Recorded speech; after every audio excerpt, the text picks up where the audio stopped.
Parliament reporter Hindi dictation गति 160 शब्द प्रति मिनट। डिक्टेशन स्टार्ट होगी 3 सेकंड बाद।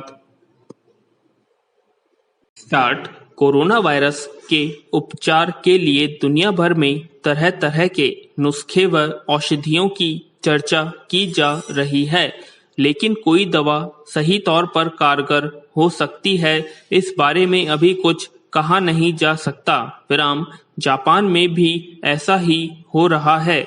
फिलहाल इतना तो तय है कि वायरस से बचाव के लिए शरीर में प्रतिरोधी तंत्र मजबूत होना चाहिए, इसलिए रोग प्रतिरोधकता बनाए रखने के लिए भी उपाय करने की सलाह दी जा रही है। विराम।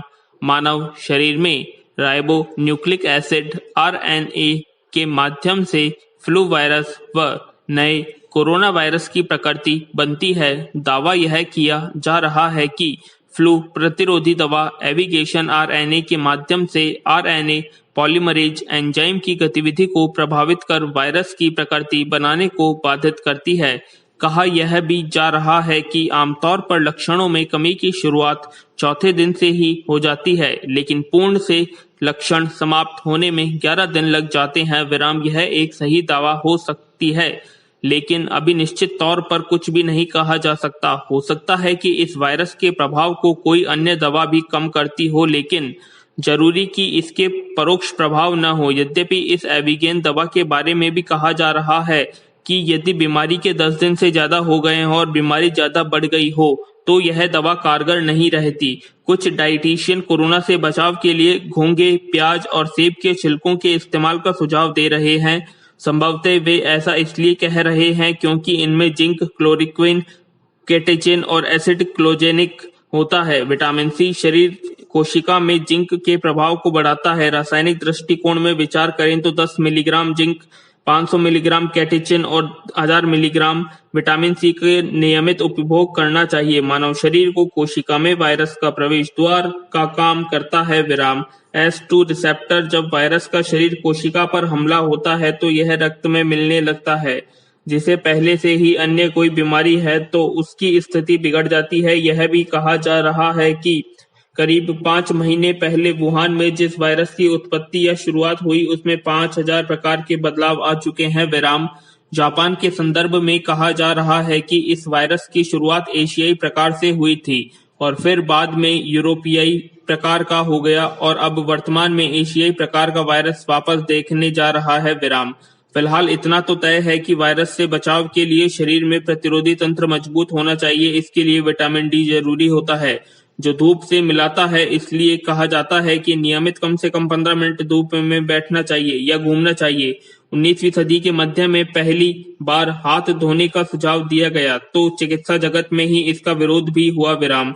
यह वैसा ही विरोध था जैसे अब इस नए वायरस के दौर में मास्क को लेकर हुआ। विराम।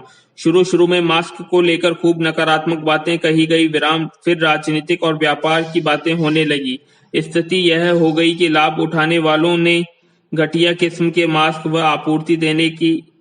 फिलहाल तो महामारी और उसके निदान को लेकर भविष्यवाणी करने का फैसला सा हो गया है। विराम। लेकिन मान्यता उसे ही मिलती है जो सत्य के आधार पर अपनी बात कहता है, जो उसे नहीं जो अपने सहज स्व ज्ञान के आधार पर बात करता है। विराम। कुछ दिन पहले एक वीडियो कॉलिंग में सामने वाले सज्जन मेडागास्कर से आ रही खबर से काफी खुश दिखाई दे रही थी। उनका दावा था कि कोरोना वायरस से पीड़ित करीब 60 लोग सफेद तेज पत्तों के सेवन से ठीक हो गए। हकीकत यह थी कि ठीक होने वाले मरीज वहां विशिष्ट स्थानों पर कुछ विशेष प्रकार की औषधियों का इस्तेमाल कर रहे थे। विराम। लेकिन खबर तो खबर है, इसके बाद इसकी पूरी जांच भी होनी चाहिए। विराम। संसार में विभिन्न प्रकार के तेज पत्ते होते हैं जिनका विभिन्न दवाओं में इस्तेमाल होता है। यदि रासायनिक सम्मिश्रण के दृष्टिकोण से भी बात करें तो किसी भी दवा के लिए पदार्थों का उचित सम्मिश्रण होना चाहिए। विराम। मैं भी कई बार इनके उपयोग का सुझाव देता हूं, लेकिन ध्यान रखना होता है कि अलग अलग प्रकार के तेज पत्तों के प्रभाव भी अलग अलग होते हैं।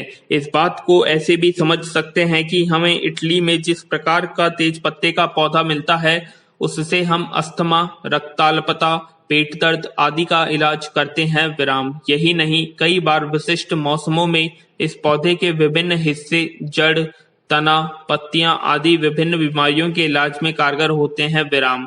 इस समय पौधे के एक ही प्रकार के इस्तेमाल नहीं है। यदि किसी व्यक्ति पर इस पौधे का कुछ असर होता है तो जरूरी नहीं अन्य व्यक्ति पर वैसा ही असर हो। विराम। मैं कहना यह चाहता हूं कि हमें परिस्थितियों को समझना ही चाहिए। आंखें मूंदकर भेड़ों की तरह पंक्तिबद्ध होकर चल नहीं देना चाहिए। आजकल देखने में यही आ रहा है। कोरोना वायरस से लड़ने में फिलहाल सबसे जरूरी है कि हम हमारे शरीर को वातावरण से अनुकूल ढालने का प्रयास करें। विराम।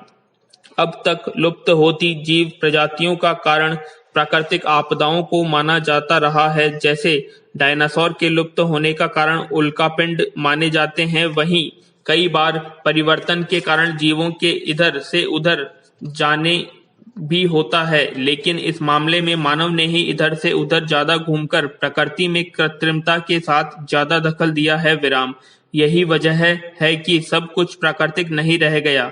हमें यह समझना होगा कि धरती हमारी माँ है।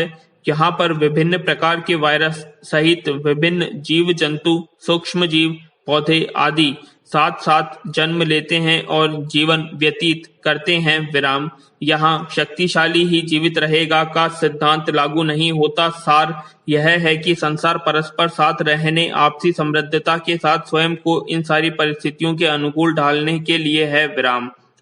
हमारी अनुकूलशीलता का सीधा संबंध सूक्ष्म जीवियों जैसे बैक्टीरिया और वायरस से होता है। सवाल उठता है कि क्या ऐसा कर पाना संभव है? जब मैं कहता हूं कि बिल्कुल है, हमें माँ के गर्भ में पल रहे भ्रूण से सीखना चाहिए किस तरह वह गर्भ में एक झिल्ली में रहता है और वहीं भोजन पाता है। वह परिस्थितियों के मुताबिक उसी स्थान पर भोजन पचाने का भी काम करता है। फिर जब जन्म लेता है तो सांसारिक वातावरण के अनुसार उसे एक बार फिर खुद को ढालना होता है। विराम। और वह स्वयं के शरीर को उसके अनुकूल बना लेता है। हम भी बदलते वातावरण के मुताबिक स्वयं को अनुकूल बनाएं तो बहुत सी परेशानियों से निजात पा सकते हैं। विराम। तो कैसी लगी आपको डिक्टेशन? कमेंट बॉक्स में कमेंट करें। यदि आपने हमारे चैनल को सब्सक्राइब नहीं किया तो सब्सक्राइब कर लें और वीडियो को लाइक और शेयर करना ना भूलें। धन्यवाद।